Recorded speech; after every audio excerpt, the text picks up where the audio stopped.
Hello प्यारे विद्यार्थियों, आप सभी का आपके अपने YouTube channel SP classes Bikaner पर हार्दिक स्वागत है। आपके लिए लेकर आया हूँ बीएसटीसी प्रथम वर्ष, जो कि अभी आपके एग्जाम चल रहे हैं। पेपर फर्स्ट, पेपर सेकंड के बाद क्लास लेकर आया हूँ पेपर थर्ड की, जो कि बहुत ही ज़्यादा महत्वपूर्ण व इम्पोर्टेंट रहने वाली है। तो इस शॉर्ट नोट्स क्लास के अंदर आपको पूरा का पूरा सिलेबस मात्र 20 से 25 मिनट के अंदर कवर करने वाला हूं। तो सभी विद्यार्थी जल्दी से इस वीडियो को अपने सारे दोस्तों के साथ शेयर कर दीजिए और लाइक और चैनल को सब्सक्राइब कर दीजिए। यहां से आपको पूरे के पूरे क्वेश्चन आपको एग्जाम में देखने को मिलेंगे। बस आपके लिए शॉर्ट क्लास इसलिए लेकर आया हूं ताकि आपके पास टाइम कम है और आप क्लास को पूरा देख सके। जिसको भी नोट्स लेने ना, ये नंबर दे के आप उन पर मैसेज कर देना। नोट्स फ्री नहीं है, आपको सारे क्लासेस के नोट्स उपलब्ध हो जाएंगे विद्यार्थियों। तो क्लास को शुरू करते हैं। ये बहुत ही ज्यादा महत्वपूर्ण है, क्लास इंपोर्टेंट रहने वाली है। पेपर रहने वाला आपका भारतीय समाज और शिक्षा। भारतीय समाज और शिक्षा, पहला क्वेश्चन आपके लिए कि भारतीय समाज में विविधता का अर्थ एवं शिक्षा में उसके महत्व को स्पष्ट कीजिए। तो ये क्वेश्चन सबसे इंपॉर्टेंट है कि भारतीय समाज में विविधता का अर्थ होता है कि एक ही देश में विभिन्न धर्मों, भाषाओं, संस्कृतियों, जातियों, परंपराओं, वेशभूषाओं, रीति रिवाजों तथा जीवन शैलियों के लोग एक साथ निवास करते हैं। भारत को विविधताओं का देश इसलिए कहा जाता है क्योंकि यहाँ प्रत्येक क्षेत्र की अपनी अलग सांस्कृतिक पहचान होने के बावजूद सभी नागरिक राष्ट्रीय एकता के सूत्र में बंधे हुए हैं। यही विविधता भारतीय संस्कृति की सबसे बड़ी विशेषता है। और शिक्षा के क्षेत्र में विविधता का अत्यधिक महत्व है क्योंकि शिक्षा विभिन्न समुदायों के बीच आपसी सम्मान, सहिष्णुता तथा सहयोग की भावना का विकास करती है। विद्यालय बच्चों को विभिन्न संस्कृतियों, भाषाओं और उसके साथ साथ परंपराओं से परिचित कराते हैं, जिससे उसमें समानता एवं लोकतांत्रिक मूल्यों का विकास होता है। विविधता पर आधारित शिक्षा विद्यार्थियों में पूर्वाग्रह,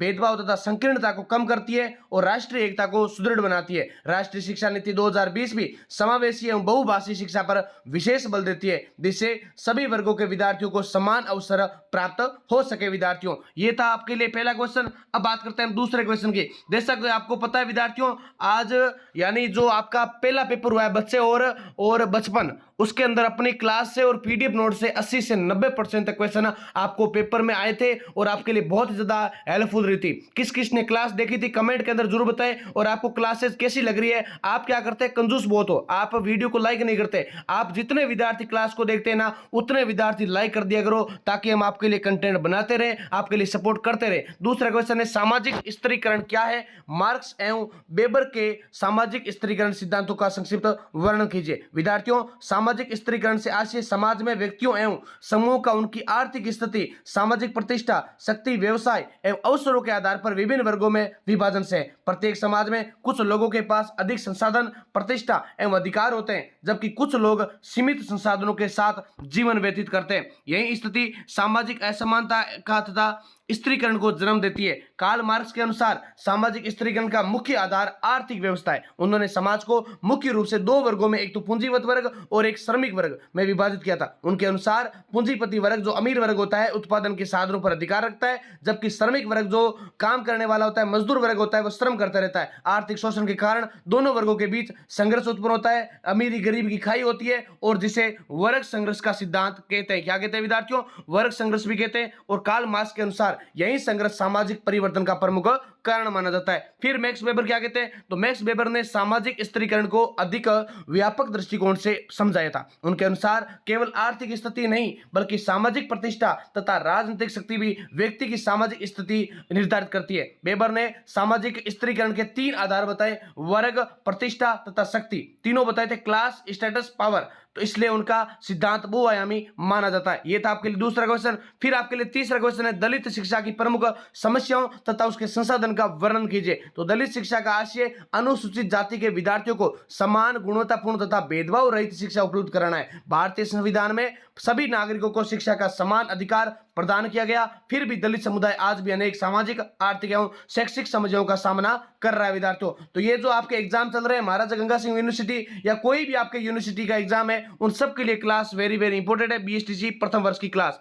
तो दलित शिक्षा की सबसे बड़ी समस्या सामाजिक भेदभाव तथा जातिगत असमानता है। अनेक क्षेत्रों में आज भी विद्यार्थियों को प्रत्यक्ष अथवा अप्रत्यक्ष रूप से भेदभाव का सामना करना पड़ता है। आर्थिक कमजोरी और अशिक्षा, विद्यालय छोड़ने की अधिक दर, गुणवत्तापूर्ण विद्यालयों की कमी तथा उच्च शिक्षा तक सीमित पहुंच भी प्रमुख समस्याएं देखने को मिलती है। ग्रामीण क्षेत्रों में संसाधनों की कमी तथा अभिभावकों में शिक्षा के प्रति जागरूकता का अभाव भी शिक्षा के विकास में बाधक होता है। इन समस्याओं के समाधान के लिए सरकार द्वारा छात्रवृत्ति, निःशुल्क शिक्षा, मध्याह्न भोजन आरक्षण तथा विभिन्न कल्याणकारी योजनाएं संचालित की जा रही। विद्यार्थियों, विद्यालय में समावेशी वातावरण विकसित किया गया जाना चाहिए तथा शिक्षकों को सामाजिक समानता के प्रति संवेदनशील बनाया जाना चाहिए।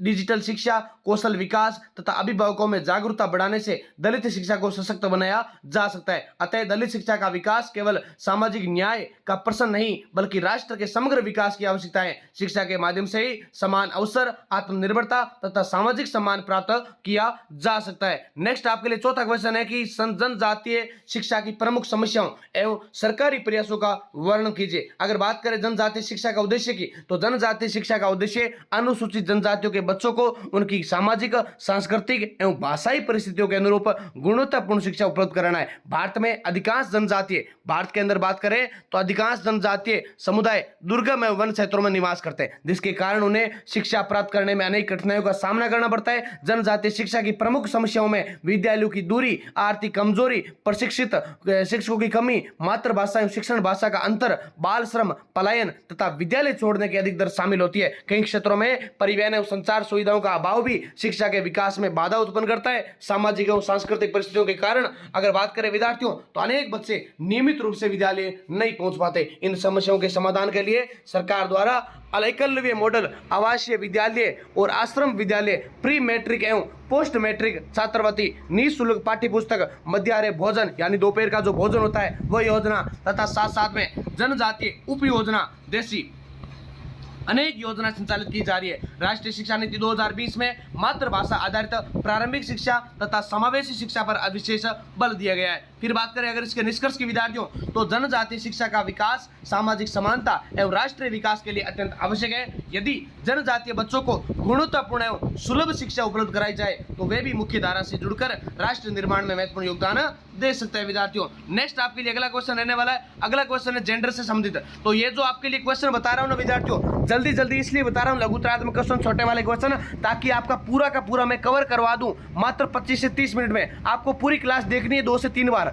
आप अगर पूरा देख लोगे ना तो इनसे बाहर क्वेश्चन नहीं जाने वाले। जैसा कि आपके पेपर फर्स्ट में हुआ ना, आपका सेकंड पेपर की भी लगा रखी है। बस आपको पूरा देखना है और अपने साथियों को शेयर करना है। आप एक बार अगर इतना सहयोग करोगे ना लाइक और शेयर का, तो हर विद्यार्थी के लिए क्लास रामबाण साबित होगी। विद्यार्थियों, 5 नंबर क्वेश्चन क्या है? जेंडर एवं पितृसत्ता की अवधारणा स्पष्ट कीजिए। शिक्षा के क्षेत्र में इसका क्या प्रभाव पड़ता है? तो बात करें अगर जेंडर की, जेंडर का अर्थ स्त्री एवं पुरुष की सामाजिक एवं सांस्कृतिक भूमिकाओं में से एक आता है। ये जन्म से निर्धारित जैविक भिन्नता, सेक्स से अलग अवधारणा है। समाज अपने रीति रिवाजों, परंपराओं एवं मान्यताओं के आधार पर स्त्री एवं पुरुष के लिए अलग अलग भूमिकाएं निर्धारित करता है, जिन्हें जेंडर कहा जाता है। और पितृसत्ता ऐसी सामाजिक व्यवस्था है जिसके अंदर बात करें परिवार एवं समाज में पुरुषों को प्रमुख स्थान प्राप्त होता है तथा महिलाओं के अधिकार, अवसर एवं निर्णय लेने की स्वतंत्रता लिमिटेशन यानी सीमित रहती है। भारतीय समाज में पितृसत्तात्मक व्यवस्था का प्रभाव लंबे समय से देखा जाता रहा है। शिक्षा के क्षेत्र में पितृसत्ता का प्रभाव बालिका शिक्षा पर स्पष्ट दिखाई देता है। अनेक परिवारों में आज भी बालिका की शिक्षा को प्राथमिकता दी जाती है, जबकि बालिकाओं की शिक्षा को कम महत्व दिया जाता है। बाल विवाह, घरेलू कार्यों का बोझ, लैंगिक भेदभाव, सुरक्षा संबंधी समस्याएं तथा रूढ़िवादी सोच बालिकाओं की शिक्षा में प्रमुख बाधाएं आती है। इसके कारण विद्यालय छोड़ने की दर बढ़ती है तथा उच्च शिक्षा में बालिकाओं की भागीदारी प्रभावित होती है। इन समस्याओं के समाधान के लिए समान शिक्षा के अवसर, बालिका शिक्षा को प्रोत्साहन, महिला सशक्तिकरण, ये सब इसके अंदर देखने को मिलता है। विद्यार्थियों, लैंगिक संवेदनशील शिक्षा, छात्रवृत्ति योजनाएं तथा समाज में जागरूकता आवश्यक है। राष्ट्रीय शिक्षा नीति 2020 भी लैंगिक समानता तथा समावेशी शिक्षा पर विशेष बल देती है। शिक्षा के माध्यम से महिलाओं में आत्मविश्वास, आत्मनिर्भरता एवं निर्णय क्षमता का विकास होता है। विद्यार्थियों, ये था 5 नंबर क्वेश्चन। अगला आपके लिए 6 नंबर क्वेश्चन है कि गरीबी एवं अल्पसंख्यक समुदायों की शिक्षा की प्रमुख समस्याओं का वर्णन कीजिए। अगर बात करें गरीबी की, तो गरीबी एवं सामाजिक पिछड़ापन शिक्षा के क्षेत्र में विकास में सबसे बड़ी बाधाओं में से एक मानी जाती है। आर्थिक रूप से कमजोर तथा अल्पसंख्यक समुदायों के अनेक बच्चे गुणवत्तापूर्ण शिक्षा से वंचित रह जाते हैं। सीमित आय, संसाधनों का अभाव तथा सामाजिक असमानताएं अनेक शैक्षिक विकास को प्रभावित करती है। शिक्षा का अधिकार होने के बावजूद इन वर्गों के पास सभी बच्चों का समान अवसर नहीं पहुंच पाते और गरीबी के कारण अनेक बच्चे बाल श्रम करने के लिए विवश हो जाते हैं। कई परिवार रोजगार की तलाश में पलायन करते हैं, जिससे बच्चों की क्या होती है, पढ़ाई बीच में छूट जाती है, विद्यालयों तक पहुंच छूट जाती है। अध्ययन सामग्री, डिजिटल संसाधनों तथा उचित वातावरण का अभाव यानी कमी होने के कारण शिक्षा में बाधा उत्पन्न होती है। दूसरी ओर अल्पसंख्यक समुदायों के विद्यार्थियों को कभी कभी भाषा, सामाजिक दूरी, आर्थिक कमजोरी तथा जागरूकता की कमी भी सामने देखने को मिलती है विद्यार्थियों। उसके साथ साथ अगर बात करें, जिससे विद्यालय छोड़ने जैसी दर भी बढ़ जाती है तथा उच्च शिक्षा में उसकी भागीदारी कम हो जाती है। इन समस्याओं के समाधान के लिए सरकार द्वारा छात्रवृत्ति, निःशुल्क शिक्षा, मध्याह्न या दोपहर का भोजन, समग्र शिक्षा अभियान तथा विभिन्न कल्याणकारी योजनाएं संचालित की जा रही है। विद्यालयों में समावेशी वातावरण यानी सभी के लिए समान वातावरण उपलब्ध हो, गुणवत्तापूर्ण शिक्षण हो, स्थानीय समुदाय की भागीदारी हो तथा अभिभावकों में जागरूकता बढ़ाना भी आवश्यक माना गया है। शिक्षा के माध्यम से अगर बात करें, आर्थिक एवं सामाजिक विषमताओं को कम किया जा सकता है। अतः गरीबी एवं अल्पसंख्यक समुदायों की शिक्षा को सुदृढ़ बनाना सामाजिक न्याय, समान अवसर तथा राष्ट्र के समग्र विकास के लिए अत्यंत आवश्यक माना गया है। नेक्स्ट आपके लिए 7 नंबर क्वेश्चन है कि भारतीय संविधान की प्रस्तावना के प्रमुख आदर्शों का वर्णन कीजिए। तो भारतीय संविधान की प्रस्तावना भारतीय संविधान का परिचय एवं उसकी मूल भावना है। इसे संविधान की आत्मा भी कहते हैं और क्योंकि इसमें भारत के लोकतांत्रिक आदर्शों, उद्देश्यों तथा मूल्यों का उल्लेख किया गया है। प्रस्तावना भारत को संपूर्ण प्रभुत्व संपन्न समाजवादी पंथ निरपेक्ष लोकतांत्रिक गणराज्य घोषित करती है तथा सभी नागरिकों को न्याय, स्वतंत्रता, समानता और बंधुत्व प्रदान करने का संकल्प व्यक्त करती है विद्यार्थियों। उसके साथ साथ प्रस्तावना में सामाजिक एवं आर्थिक एवं राजनीतिक न्याय की व्यवस्था भी स्थापित करने पर बल दिया गया है। प्रत्येक नागरिक को विचार, अभिव्यक्ति, विश्वास, धर्म एवं उपासना की स्वतंत्रता प्रदान की गई है। समानता के सिद्धांत के अंतर्गत सभी नागरिकों को कानून के समक्ष समान माना गया है तथा अवसरों की समानता सुनिश्चित करने का प्रयास किया गया है। बंधुत्व की भावना राष्ट्रीय एकता एवं अखंडता यानी सभी को भाईचारे का मजबूत बनाती है तथा सभी नागरिकों में परस्पर सम्मान एवं सहयोग की भावना विकसित की जाती है विद्यार्थियों। शिक्षा के क्षेत्र में अगर बात करें तो प्रस्तावना का विशेष महत्व है क्योंकि शिक्षा ही लोकतंत्र, समानता, सामाजिक न्याय तथा राष्ट्रीय एकता के मूल्यों को विकसित करती है। विद्यालय विद्यार्थियों में संवैधानिक मूल्यों के प्रति आस्था उत्पन्न करते हैं तथा उन्हें आदर्श नागरिक बनने के लिए प्रेरित करते हैं। क्या करते हैं? आदर्श नागरिक बनने के लिए प्रेरित करते हैं विद्यार्थियों। अगला आपको मैं ये भी बताना चाहता हूँ कि साथ साथ में अगर आपके बीए चल रहे हैं, क्योंकि बीए के विद्यार्थियों के लिए भी एक चैनल हमारा जो SP classes Bikaner YouTube channel है, इस पर आपको 12 से 13 हज़ार यूट्यूब सब्सक्राइब दिख रहे होंगे, 11,500 लगभग। तो ये सारे के सारे बीए, एमए, बीएड और बीएसटीसी के विद्यार्थी हैं, क्योंकि हमारा उद्देश्य उन विद्यार्थियों को ऐसा सिस्टम तैयार करना है ताकि किसी विद्यार्थी के बैक नहीं लगे और उनके अच्छे अंक से अंक आए। क्योंकि हमारा अगर आप रिस्पॉन्स देखोगे तो पिछले वीडियो के अंदर कमेंट बताए हुए हैं, सारे विद्यार्थियों के आपके द्वारा सहयोग और इसी सपोर्ट की वजह से आज हमारा चैनल प्रोग्रेसिव चल रहा है। और आज आपका अगर सहयोग आता है, इस वीडियो पर देखते हैं कि कितना ज़्यादा आप सहयोग करते हो, कितने लाइक करते हो और कितने कमेंट करते हो, मैं आपको बता दूंगा। अगर आप लाइक और कमेंट नहीं कर सकते तो हमारा भी थोड़ा मन नहीं रहता कि हम वीडियो बनाएं। हम एन मौके पर आपके लिए वीडियो लाते हैं ताकि अब एक वीडियो के अंदर आपका पूरा सिलेबस कवर हो जाए। बस आप थोड़ा सा क्या चाहते हैं, आपका प्यार और आपका सपोर्ट चाहते हैं विद्यार्थियों। तो बात करें अगर नेक्स्ट क्वेश्चन की, भारतीय संविधान में वर्णित मौलिक अधिकारों का संक्षिप्त वर्णन कीजिए। अगर बात करें मौलिक अधिकारों के वे अधिकार होते हैं जो भारतीय संविधान द्वारा प्रत्येक नागरिक को स्वतंत्र एवं सम्मानपूर्ण जीवन जीने के लिए प्रदान किए गए। इन अधिकारों का उद्देश्य व्यक्ति के व्यक्तित्व का विकास करना तथा लोकतांत्रिक व्यवस्था को सुदृढ़ बनाना। संविधान के भाग 3 में इन अधिकारों का वर्णन किया गया विद्यार्थियों। फिर भारतीय संविधान में समानता का अधिकार प्रत्येक नागरिक को कानून के समक्ष समानता, समान अवसर प्रदान करता है। स्वतंत्रता का अधिकार नागरिकों को विचार, अभिव्यक्ति, आवागमन, निवास, व्यवसाय की स्वतंत्रता देता है। शोषण के विरुद्ध अधिकार मानव तस्करी, बंधुआ मजदूरी तथा बाल श्रम जैसी शोषणकारी कार्यों पर रोक लगाता है विद्यार्थियों। और धार्मिक स्वतंत्रता का अधिकार प्रत्येक नागरिक को अपनी इच्छा से किसी भी धर्म को मानने, पालन करने एवं विचार करने की स्वतंत्रता प्रदान करता है। साथ साथ में सांस्कृतिक एवं शैक्षिक अधिकार विशेष रूप से अल्पसंख्यक समुदायों को अपनी भाषा, संस्कृति एवं शैक्षणिक संस्थाओं की स्थापना एवं संरक्षण का अधिकार प्रदान करते हैं। संवैधानिक उपचारों का अधिकार इन सभी अधिकारों की सुरक्षा सुनिश्चित करता है तथा इनके उल्लंघन की स्थिति में नागरिक न्यायालय की शरण ले सकते हैं। शिक्षा के क्षेत्र में मौलिक अधिकारों का विशेष महत्व है क्योंकि ये अधिकार अवसर, सामाजिक न्याय, समावेशी शिक्षा को बढ़ावा देते हैं और शिक्षा के माध्यम से नागरिक अपने अधिकारों एवं कर्तव्यों के प्रति जागरूक बनते हैं। विद्यार्थियों, अगला आपके लिए क्वेश्चन है, मैकाले के शिक्षा संबंधी विचार तथा भारतीय शिक्षा पर इसके प्रभाव का वर्णन कीजिए। तो ये क्वेश्चन भी बहुत ज्यादा इंपॉर्टेंट है। बात करें विद्यार्थियों मैकाले की शिक्षा के योगदान की, तो लॉर्ड थॉमस बेबिंगटन मैकाले ने सन 1835 में अपना प्रसिद्ध मैकाले मिनट प्रस्तुत किया था, जिसने भारत की शिक्षा व्यवस्था को गहराई से प्रभावित किया। मैकाले का उद्देश्य भारत में ऐसी शिक्षा प्रणाली स्थापित करना था जिससे अंग्रेजी भाषा एवं पाश्चात्य ज्ञान का प्रसार हो तथा अंग्रेजी शासन के लिए शिक्षित भारतीय कर्मचारी तैयार किए जा सके। और उसके साथ साथ उसने भारतीय भाषाओं एवं पारंपरिक शिक्षा की अपेक्षा अंग्रेजी माध्यम तथा पाश्चात्य शिक्षा को अधिक उपयोगी माना था। इसके परिणाम स्वरूप governor general Lord William Bentinck ने 1835 में अंग्रेजी शिक्षा नीति को स्वीकार कर लिया था। मैकाले की शिक्षा नीति के कारण भारत में आधुनिक शिक्षा का विस्तार हुआ और अंग्रेजी भाषा का विकास हुआ, जिससे भारतीयों को विज्ञान, तकनीक, कानून एवं आधुनिक विचारों का ज्ञान प्राप्त हो सका। इसी शिक्षा ने सामाजिक एवं राष्ट्रीय चेतना को भी बढ़ावा दिया और स्वतंत्रता आंदोलन के अनेक नेताओं का निर्माण हुआ। दूसरी ओर इस नीति के कारण भारतीय भाषाओं, संस्कृत, अरबी और फारसी जैसी पारंपरिक शिक्षा की उपेक्षा हुई। शिक्षा का लाभ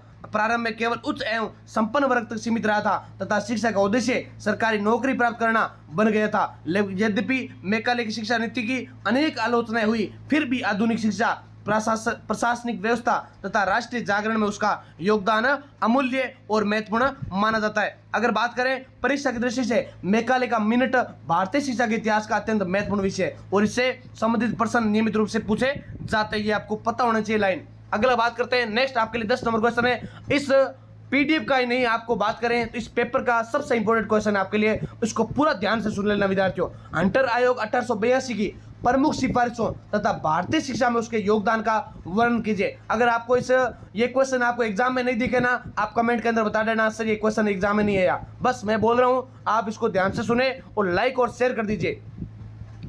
भारतीय शिक्षा की स्थिति का अध्ययन करने के लिए ब्रिटिश सरकार ने वर्ष 1882 में सर विलियम हंटर की अध्यक्षता में भारतीय शिक्षा आयोग की स्थापना की थी, जिसे हंटर आयोग कहा जाता है। इस आयोग का मुख्य उद्देश्य प्राथमिक एवं माध्यमिक शिक्षा की स्थिति का मूल्यांकन करना था, उसके सुधार के लिए सुझाव देना था। भारतीय शिक्षा के विकास में इस आयोग का विशेष स्थान माना जाता है। हंटर आयोग ने प्राथमिक शिक्षा के व्यापक विस्तार पर विशेष बल दिया तथा सुझाव दिया कि प्राथमिक शिक्षा का संचालन स्थानीय निकायों को सौंपा जाए। आयोग ने माध्यमिक शिक्षा को 2 भागों, एक तो साहित्यिक तथा दूसरा व्यवसायिक में विभाजित करने की अनुशंसा की ताकि विद्यार्थियों को उनकी रुचि एवं आवश्यकता के अनुसार शिक्षा प्राप्त हो सके। आयोग ने महिला शिक्षा, शिक्षक प्रशिक्षण, निजी शिक्षण संस्थाओं को अनुदान दिया तथा शिक्षा में भारतीयों की भागीदारी बढ़ाने पर विशेष बल दिया था। इसके अतिरिक्त अगर बात करें तो शिक्षा के प्रसार के लिए स्थानीय प्रशासन की जिम्मेदारी निर्धारित करने की सिफारिश भी की गई थी। हंटर आयोग की सिफारिशों के परिणाम स्वरूप प्राथमिक शिक्षा के विकास को नई दिशा मिली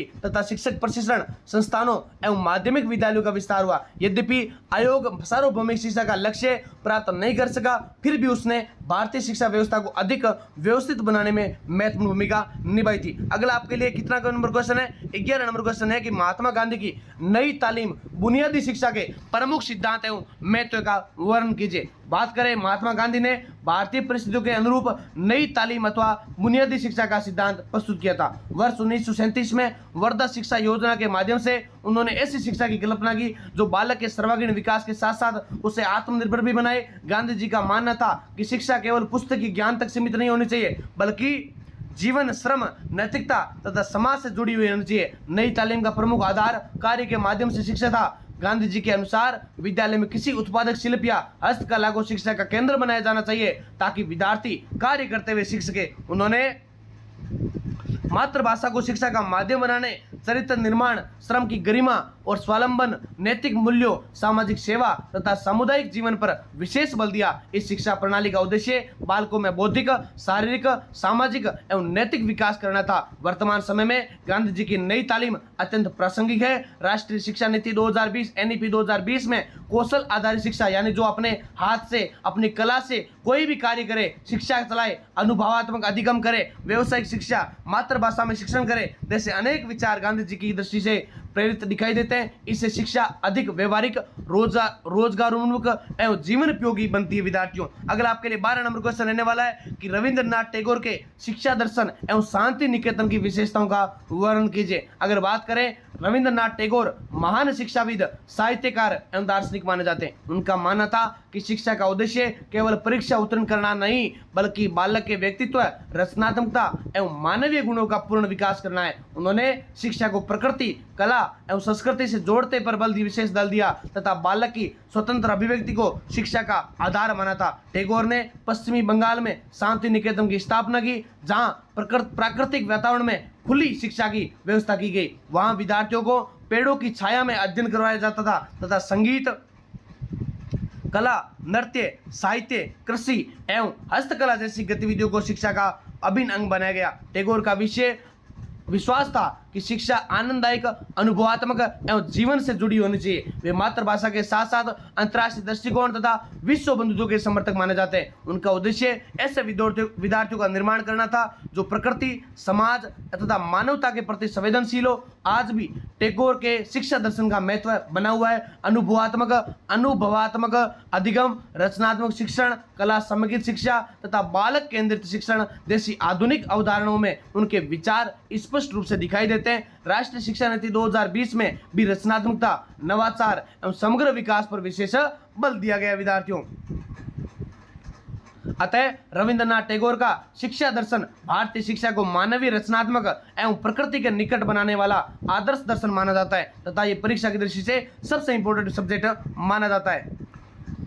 अब मैं आपको इस क्लास के अंदर बड़े वाले क्वेश्चन करवा तो नहीं सकता पूरे, क्योंकि देखो टाइम लिमिट है और मैंने आपको बोला था कि 25 से 30 मिनट के अंदर करवाना है, क्योंकि मैं आपको बड़े वाले क्वेश्चन बता रहा हूँ ओनली फॉर, बाद में आपको MCQ जो क्वेश्चन है वो आपको मैं इसमें लास्ट में आ जाएंगे सारे, ठीक है। पहला क्वेश्चन बड़ा आपके लिए रहने वाला है कि भारतीय समाज में विविधता, भाषा, धर्म, संस्कृति एवं क्षेत्रीय विविधता की विशेषताओं, महत्व, चुनौतियों तथा शिक्षा की भूमिका का समालोचनात्मक विवेचन कीजिए। ये क्वेश्चन सबसे इंपॉर्टेंट है। इसका उत्तर आपको, अगर आप PDF लेते हो ना, तो इसका उत्तर आपको अच्छे से इस PDF के अंदर मिल जाएगा। दूसरा क्वेश्चन आपके लिए सामाजिक स्तरीकरण की अवधारणा स्पष्ट करते हुए मार्क्स एवं वेबर के सामाजिक स्तरीकरण सिद्धांतों की तुलना कीजिए तथा भारतीय समाज में असमानता, भेदभाव एवं बहिष्कार के स्वरूपों का विश्लेषण कीजिए। ये जो आपके क्वेश्चन है दीर्घ उत्तरात्मक क्वेश्चन है जो आपको मैं बता रहा हूं विद्यार्थियों। तीसरा क्वेश्चन आपके लिए भारतीय जाति व्यवस्था का दलित शिक्षा पर प्रभाव स्पष्ट कीजिए तथा दलित शिक्षा की प्रमुख समस्याओं, चुनौतियों तथा सुधार हेतु आवश्यक उपायों का विस्तृत वर्णन कीजिए। चौथा क्वेश्चन है जनजातीय समुदायों की सामाजिक एवं शैक्षिक स्थिति का मूल्यांकन करते हुए जनजातीय शिक्षा की प्रमुख समस्याओं, सरकारी योजनाओं तथा शिक्षा के माध्यम से उनके सशक्तिकरण पर प्रकाश डालिए। विद्यार्थियों, अगला आपके लिए क्वेश्चन है 6 नंबर, जेंडर एवं पितृसत्ता की अवधारणा का स्पष्ट करते हुए बालिका शिक्षा की वर्तमान स्थिति, प्रमुख बाधाओं तथा समान अवसर सुनिश्चित करने के लिए उपायों का विस्तृत विवेचन कीजिए। छठा क्वेश्चन है गरीबी, बाल मजदूरी, पलायन तथा अल्पसंख्यक समुदायों की सामाजिक परिस्थितियों का शिक्षा पर प्रभाव स्पष्ट कीजिए तथा समावेशी शिक्षा के संदर्भ में प्रभावी सुझाव दीजिए। विद्यार्थियों, अगला आपके लिए 7 नंबर क्वेश्चन है भारतीय संविधान की प्रस्तावना के आदर्शों की व्याख्या करते हुए शिक्षा के संदर्भ में मौलिक अधिकारों, मौलिक कर्तव्यों तथा राज्य की भूमिका का समालोचनात्मक विश्लेषण कीजिए। अगला आपके लिए 8 नंबर क्वेश्चन है। 8 नंबर क्वेश्चन रहने वाला है कि भारतीय संविधान में समानता, स्वतंत्रता, शोषण के विरुद्ध अधिकार, सांस्कृतिक एवं शैक्षिक अधिकार तथा संवैधानिक उपचारों के अधिकारों का शिक्षा के संदर्भ में विस्तृत विवेचन कीजिए। नेक्स्ट आपके लिए 9 नंबर क्वेश्चन है औपनिवेशिक काल की शिक्षा नीति का क्रमबद्ध वर्णन करते हुए मैकाले, प्राच्यवाद, अंग्रेजीवाद विवाद, अंतर आयोग तथा भारतीय शिक्षा पर उसके प्रभाव का विश्लेषण कीजिए। 10 नंबर क्वेश्चन है ब्रिटिश शासन काल में आधुनिक शिक्षा के विकास में भारतीय समाज सुधारकों की भूमिका का मूल्यांकन कीजिए तथा स्वतंत्रता प्राप्ति तक शिक्षा के विस्तार एवं प्रभाव का विवेचन कीजिए। विद्यार्थियों, नेक्स्ट आपके लिए क्वेश्चन आने वाला 11 नंबर कि महात्मा गांधी की नई तालीम बुनियादी शिक्षा के सिद्धांतों, उद्देश्यों, विशेषताओं, महत्व एवं वर्तमान शिक्षा व्यवस्था में उनकी प्रासंगिकता का विस्तार से वर्णन कीजिए। नेक्स्ट आपके लिए 12 नंबर क्वेश्चन, रविंद्रनाथ टैगोर एवं महर्षि दयानंद सरस्वती के शैक्षिक विचारों एवं प्रयोगों का तुलनात्मक अध्ययन करते हुए भारतीय शिक्षा में उसके योगदान का समालोचनात्मक मूल्यांकन कीजिए। ये आपके लिए दीर्घ उत्तरात्मक, मैंने आपको लघु उत्तरात्मक करवा दिए, दीर्घ उत्तरात्मक क्वेश्चन भी आपको बता दिए कि कौन कौन से आपके लिए आने वाले विद्यार्थियों। अब विद्यार्थियों कुछ एमसीक्यू क्वेश्चन है जो आपके एग्जाम में आते भी है और छोटे वाले भी आते हैं, तो ये थोड़ा सा जरूर देख लें। लास्ट के अंदर एमसीक्यू है, साथ में व्याख्या भी की गई है। भारतीय समाज की सबसे प्रमुख विशेषता क्या मानी जाती है? जातीय समानता, सांस्कृतिक विविधता में एकता, आर्थिक समानता, भाषाई एकरूपता। तो ऑप्शन नंबर 2 हो जाएगा बी, यानी सांस्कृतिक विविधता में एकता। क्यों? तो भारत में अनेक धर्म, भाषाएं, संस्कृतियां एवं परंपराएं होने के बावजूद राष्ट्रीय एकता बनी रहती है, इसलिए अनेकता में एकता इसकी प्रमुख विशेषता मानी जाती है। दूसरा क्वेश्चन है कि सामाजिक स्त्रीकरण का मुख्य आधार मार्क्स के अनुसार क्या है? तो अगर इसकी बात करें तो ऑप्शन नंबर 1 धर्म, भाषा, आर्थिक वर्ग, संस्कृति। तो आर्थिक वर्ग इसका सही उत्तर हो जाएगा। अगर इसकी व्याख्या की बात करें तो कार्ल मार्क्स के अनुसार समाज का विभाजन उत्पादन के साधनों के स्वामित्व पर आधारित होता है। आर्थिक असमानता ही वर्ग संघर्ष का मूल कारण मानी जाती है। नेक्स्ट तीसरा क्वेश्चन है कि मैक्स वेबर ने सामाजिक स्त्रीकरण के कितने आधार बताएं? 1, 2, 3, 4, 3 आधार बताएं। वेबर ने सामाजिक स्त्रीकरण के 3 आधार बताएं, वर्ग, प्रतिष्ठा, शक्ति, इसलिए उसका सिद्धांत बहुआयामी माना जाता है विद्यार्थियों। नेक्स्ट आपके लिए अगला चौथा क्वेश्चन है कि दलित शिक्षा का प्रमुख उद्देश्य क्या है? धार्मिक शिक्षा देना, समाज एवं गुणवत्तापूर्ण शिक्षा उपलब्ध करवाना, केवल व्यावसायिक शिक्षा देना या अंग्रेजी शिक्षा देना। तो ऑप्शन नंबर बी इसका बिल्कुल सही आंसर रहने वाला विद्यार्थियों। अगला आपके लिए रहने वाला है कि व्याख्या। दलित शिक्षा का उद्देश्य अनुसूचित जाति के विद्यार्थियों को भेदभाव रहित समान अवसरों वाली तथा गुणवत्तापूर्ण शिक्षा उपलब्ध करवाना माना जाता है। नेक्स्ट आपके लिए 5 नंबर क्वेश्चन है जनजातीय शिक्षा की सबसे बड़ी समस्या का क्या मानी जाती है? विद्यालयों की अधिक संख्या, दुर्गम भौगोलिक क्षेत्र, अधिक प्रतियोगिता या शहरीकरण। तो दुर्गम भौगोलिक क्षेत्र है वो ऑप्शन नंबर बी इसका सही आंसर है। व्याख्या इसकी है कि अधिकांश जनजातीय क्षेत्र दुर्गम एवं वन क्षेत्रों में इस निवास करते हैं, जिससे विद्यालय, शिक्षक एवं संसाधनों तक पहुंच कठिन हो जाती है विद्यार्थियों। नेक्स्ट आपके लिए पितृसत्ता का अर्थ क्या होता है? तो महिलाओं का शासन, पुरुष प्रधान सामाजिक व्यवस्था। तो ऑप्शन नंबर बी इसका सामने से आपको आसान है, दिख रहा है। तो पितृसत्ता वह व्यवस्था है जिसमें परिवार एवं समाज में पुरुषों का प्रभुत्व रहता है तथा महिलाओं की भूमिका अपेक्षाकृत सीमित लिमिट हो जाती है विद्यार्थियों। अगला आपके लिए 7 नंबर क्वेश्चन है कि निम्न में से कौन सा बालिका शिक्षा में सबसे बड़ी बाधा है? पुस्तकालय, लैंगिक भेदभाव या खेल कूद या विज्ञान कला। तो लैंगिक भेदभाव आपके लिए भेदभाव रहने वाला है, यानी सामाजिक रूढ़ियां, बाल विवाह और सुरक्षा संबंधी समस्याएं, लैंगिक भेदभाव बालिका शिक्षा की प्रमुख बाधाएं मानी जाती है। नेक्स्ट आपके लिए 8 नंबर क्वेश्चन है भारतीय संविधान की प्रस्तावना में समाजवादी शब्द किस संशोधन द्वारा जोड़ा गया? तो आपको पता होगा 42वें संविधान संशोधन के द्वारा जोड़ा गया, जो कि 1976 में 42वें संविधान संशोधन द्वारा प्रस्तावना में समाजवादी, पंथ निरपेक्ष और अखंडता शब्द जोड़े गए थे विद्यार्थियों। नेक्स्ट आपके लिए 9 नंबर क्वेश्चन है संविधान का कौन सा भाग मौलिक अधिकारों से संबंधित नहीं है? भाग 2, भाग 3, भाग 4, भाग 5। तो भाग 3 आपके लिए संबंधित माना जाता है विद्यार्थियों। भारतीय संविधान के भाग 3 अनुच्छेद 12 से 35 में नागरिकों के लिए मौलिक अधिकार कितने प्रकार के? 6 मौलिक अधिकार प्रदान किए गए विद्यार्थियों। आपको नाम भी पता होना चाहिए, क्वेश्चन कैसे भी बनकर आ सकता है विद्यार्थियों। अगला आपके लिए क्वेश्चन है 10 नंबर कि भारतीय शिक्षा में अंग्रेजी शिक्षा नीति को लागू करने का श्रेय किसे दिया जाता है? Wood, despatch, Hunter, Macaulay, Sadler. तो मेकाले इसको आपको सही आंसर करना है। लॉर्ड मेकाले ने 1835 में अंग्रेजी माध्यम तथा पाश्चात्य शिक्षा का समर्थन किया, जिसे बाद में ब्रिटिश सरकार ने स्वीकार कर लिया गया था विद्यार्थियों। फिर हंटर आयोग की स्थापना किस वर्ष हुई थी? 1813, 1835, 1854, 1882। 1882 आपका सही आंसर है। भारतीय प्राथमिक एवं माध्यमिक शिक्षा की समीक्षा है तो 1882 में सर विलियम हंटर की अध्यक्षता में हंटर आयोग का गठन किया गया था विद्यार्थियों। अभी तक अगर आपने लाइक नहीं किया है तो देखो, आप मेरे सभी विद्यार्थी हैं और प्यारे विद्यार्थी हैं। मेरा बस उद्देश्य एक ही है कि आपका लक्ष्य अच्छा हो, आपका परसेंट अच्छे बने, ताकि अगर मार्कशीट बनकर आए ना तो आप ये बोल सको कि हमने उन सर की क्लास ली थी, हमने श्याम सर की क्लास ली थी और हमारे आज अच्छे परसेंट बने। बस आप थोड़ा सा भावुक होकर क्लास को लाइक करें और अपने साथियों के साथ शेयर करके कमेंट कर दीजिए कि सर हमारी क्लास से आपको बहुत फायदा हुआ है या आपकी पिछली क्लासेस जो हमने देखी है बहुत बेनिफिट हुआ है। बस उतना आप करेंगे ना तो हमें भी बहुत अच्छा लगता है विद्यार्थियों। इतना करना है बस आपको। नेक्स्ट आपके लिए 12 नंबर क्वेश्चन है कि नई तालीम का संबंध किस शिक्षाविद से? तो विवेकानंद, टैगोर, महात्मा गांधी, अरविंद घोष। तो आपको बताना होगा नई तालीम का संबंध किससे? नई तालीम का आपके लिए महात्मा गांधी इसका सही आंसर हो जाएंगे विद्यार्थियों। Option number C, Mahatma Gandhi ने कार्य आधारित, स्वावलंबी एवं मातृभाषा आधारित शिक्षा को नई तालीम का बुनियादी शिक्षा का नाम दिया था। अगला आपके लिए 13 नंबर क्वेश्चन है कि गांधी जी की नई तालीम का सबसे महत्वपूर्ण सिद्धांत क्या है? रटकर सीखना, कार्य को माध्यम से सीखना, केवल परीक्षा आधारित सीखना, केवल अंग्रेजी माध्यम। तो कार्य के माध्यम से कर लेके लर्निंग बाय डूइंग, यानी किसी प्रकार का कोई भार नहीं हो। तो उदाहरण इसकी व्याख्या करें तो गांधी जी का मानना था कि बालक कार्य करते हुए अधिक प्रभावी ढंग से सीखता है, इसलिए उत्पादक कार्य को शिक्षा का आधार बनाकर बनाया जाए। फिर आपके लिए 14 नंबर क्वेश्चन है कि शांति निकेतन की स्थापना किसने की? महात्मा गांधी, रविंद्रनाथ टैगोर, महर्षि दयानंद, स्वामी विवेकानंद। तो आपका आंसर होगा रविंद्रनाथ टैगोर। रविंद्रनाथ टैगोर ने प्रकृति आधारित स्वतंत्रता एवं रचनात्मक शिक्षा के उद्देश्य से पश्चिम बंगाल में शांति निकेतन की स्थापना की थी। यह भी आपको व्याख्या याद होनी चाहिए विद्यार्थियों। फिर अगला क्वेश्चन है 15 नंबर, टैगोर के शिक्षा दर्शन का मुख्य उद्देश्य क्या था?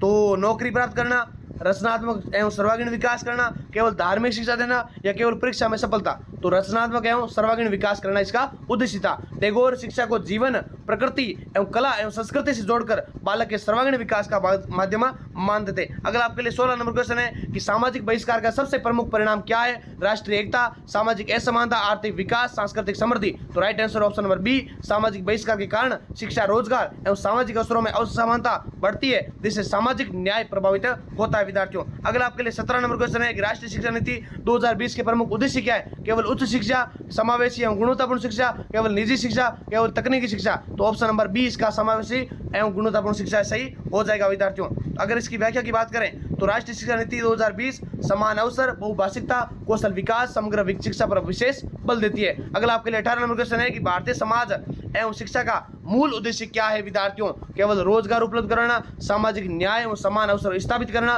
केवल परीक्षा करना, केवल साक्षरता बढ़ाना? तो ऑप्शन नंबर बी, सामाजिक न्याय एवं सामाजिक समान अवसर स्थापित करना। फिर शिक्षा का उद्देश्य केवल ज्ञान देना नहीं, बल्कि समानता, लोकतंत्र, सामाजिक न्याय, राष्ट्रीय एकता एवं लोकतंत्रदायी सरकार नागरिकों की निर्माण करना भी इसका उद्देश्य माना जाता है। ये थी विद्यार्थियों आपके लिए मेरी छोटी सी प्यारी हेल्प, जो मैंने इसी उद्देश्य से बनाई है कि जो आपका ये पेपर है, paper number 3 BSTC first year का एमजीएसयू यूनिवर्सिटी के लिए विशेष रूप से, बाकी और भी कोई यूनिवर्सिटी है तो उनके लिए भी बहुत ज़्यादा हेल्पफुल रहने वाला है। मैं यही मनोकामना करता हूं कि आपका पेपर 100% अच्छा होगा। पिछली जो मैंने आपके लिए 1 घंटे की महामैराथन क्लास लगाई दूसरे पेपर की, ज्ञान एवं पाठ्यक्रम की, वो भी आपने देखी होगी, कितनी हेल्पफुल है आपको पता होगा। फर्स्ट पेपर जो आपके बच्चे और बचपन की क्लास लगाई थी वो भी आपने देखी थी। बस कमी इस बात की कि आप सपोर्ट नहीं करते, यानी अगर आप 2000 विद्यार्थी देखते हैं तो 2 के 2000 आप विद्यार्थी लाइक नहीं करते। इससे मुझे थोड़ा सा दुख होता है और खेद भी होता है कि मैं वीडियो बना रहा हूं तो अपने विद्यार्थियों के लिए क्यों बना रहा हूं, क्योंकि आप सपोर्ट नहीं कर रहे हो। आप अगर सपोर्ट करोगे, आप अपना सहयोग करोगे, आप अगर शेयर करोगे विद्यार्थियों, तो हम आपके लिए तैयारी अच्छे से अच्छी करवाएंगे। हमारा उद्देश्य आपकी सफलता है, आपका अच्छा परसेंट बनना है, क्योंकि परसेंट भी मायने रखता। आपको सरल से तरीके से आपको कुछ याद करवाना, ताकि आपको जो 1वीं की कठिन क्लिष्ट भाषा है उससे उभर कर आप अच्छा सीख सके, अपनी लैंग्वेज के अंदर बनाकर सीख सके। वही बच्चा अच्छे परसेंट बनाता है जो अपनी भाषा के अंदर जो चीज को समझकर अपने आधार पर लिखता है, उनके हमेशा अच्छे नंबर बनते हैं। हमेशा ध्यान रखें, पेज भी कुछ लिखे, यानी अगर पर्सन आपको पूछ रहा है 10 से 12 नंबर का क्वेश्चन दे रहा है तो कम से कम उसके अंदर 3 से 4 पेज भरे, ताकि उसको भी पता चले कि विद्यार्थी का विकास है। आप बीएसटी करें, आप टीचर बनने के लिए जा रहे हैं। टीचर बनने के लिए सर्वगुण सबसे पहला गुण होता है कि उसके खुद का मानसिक विकास कैसा है, खुद की कैसी गतिशीलता है, उसकी कैसी सोच है, कैसा उसके लिखने का तरीका है। बस आपको ये ध्यान होना चाहिए। बस मैं आशा करता हूं कि आप इस विद्यार्थी इस क्लास को शेयर करेंगे, बाकी शेयर करेंगे और लाइक और सब्सक्राइब करेंगे। बाकी आप कहां से क्लास देख रहे हैं, आपका गांव कौन सा है, आप कमेंट सेक्शन के अंदर हमें बता सकते हैं, ताकि हमें भी पता चले कि आप विद्यार्थी कहां से और हमारे आसपास के विद्यार्थी कहां से क्लास देख रहे हैं। इसी के साथ जय हिंद, जय Bharat, Vande Mataram, all the best विद्यार्थियों।